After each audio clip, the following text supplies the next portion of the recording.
Selamat datang di channel kami yang selalu menyajikan informasi terkini dan terpercaya. Hari ini, kami akan membahas berita yang sangat menarik perhatian publik, yaitu penetapan Hasto Kristianto, Sekretaris Jenderal PDI Perjuangan, sebagai tersangka oleh KPK. Kasus ini tidak hanya menjadi sorotan karena melibatkan tokoh besar, tetapi juga memunculkan kembali diskusi tentang korupsi dan integritas politik di Indonesia. Apa yang sebenarnya terjadi? Bagaimana kasus ini berkembang? Dan apa dampaknya terhadap partai politik terbesar di tanah air? Mari kita bahas secara mendalam dalam video ini. Jangan lupa untuk like, share, dan subscribe agar Anda tidak ketinggalan konten menarik lainnya. Mari kita mulai. Pada tanggal 24 Desember tahun 2024, publik dikejutkan dengan pengumuman dari Komisi Pemberantasan Korupsi (KPK) yang menetapkan Hasto Kristianto sebagai tersangka dalam kasus dugaan suap terkait pergantian antar waktu PAW anggota DPR RI. Kasus ini bermula dari tahun 2020, ketika Harun Masiku, seorang mantan calon legislatif dari PDI Perjuangan, berusaha mendapatkan kursi DPR melalui mekanisme PAW. Kasus ini dimulai dengan meninggalnya seorang anggota DPR yang membuka peluang untuk pergantian antar waktu. Harun Masiku, yang saat itu merupakan calon legislatif dari PDI Perjuangan, mencoba mengambil kursi tersebut. Namun, proses PAW memerlukan rekomendasi dari Komisi Pemilihan Umum. Untuk itu, Harun diduga memberikan sejumlah uang kepada Wahyu Setiawan, mantan komisioner KPU, agar memuluskan langkahnya menjadi anggota DPR. Sayangnya bagi Harun, upaya ini terungkap oleh KPK. Dalam sebuah operasi tangkap tangan, KPK menangkap Wahyu Setiawan dan beberapa pihak lainnya. Harun Masiku sendiri berhasil melarikan diri dan hingga kini masih berstatus buron. Penyelidikan awal mengungkapkan bahwa kasus ini tidak hanya melibatkan Harun dan Wahyu, tetapi juga tokoh-tokoh penting di PDI Perjuangan. Salah satunya Hasto Kristianto.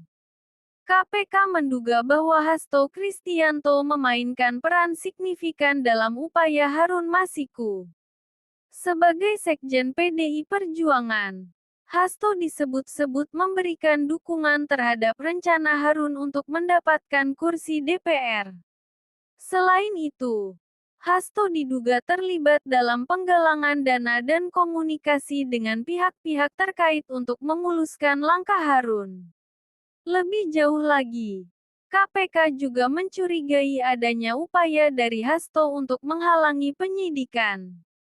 Perilaku ini, jika terbukti, dapat dianggap sebagai perintangan proses hukum, yang merupakan pelanggaran serius.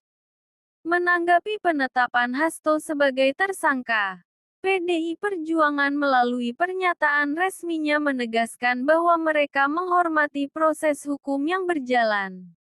Partai juga menyatakan komitmennya untuk memberikan bantuan hukum kepada Hasto.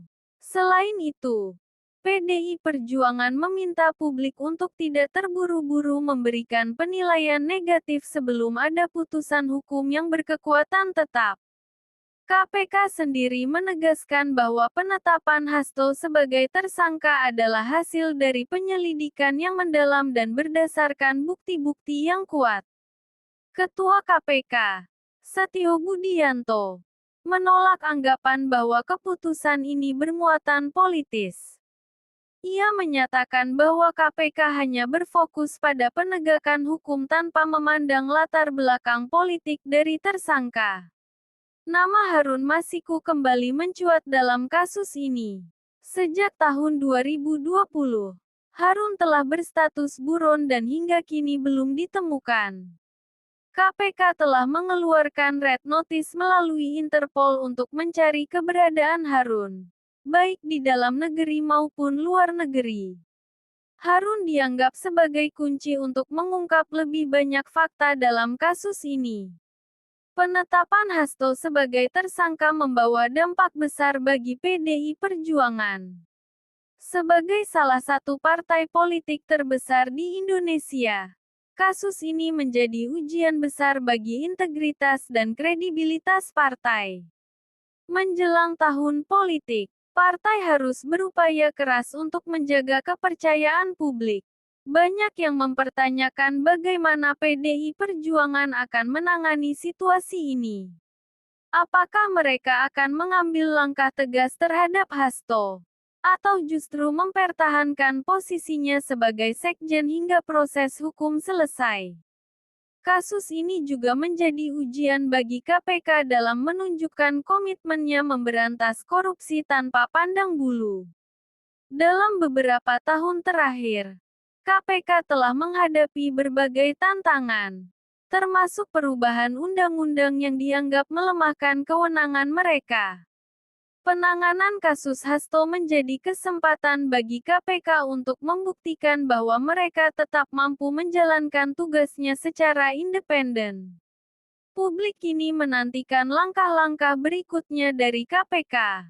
Apakah Hasto akan segera dipanggil dan ditahan? Bagaimana dengan langkah PDI Perjuangan dalam menjaga stabilitas internal partai?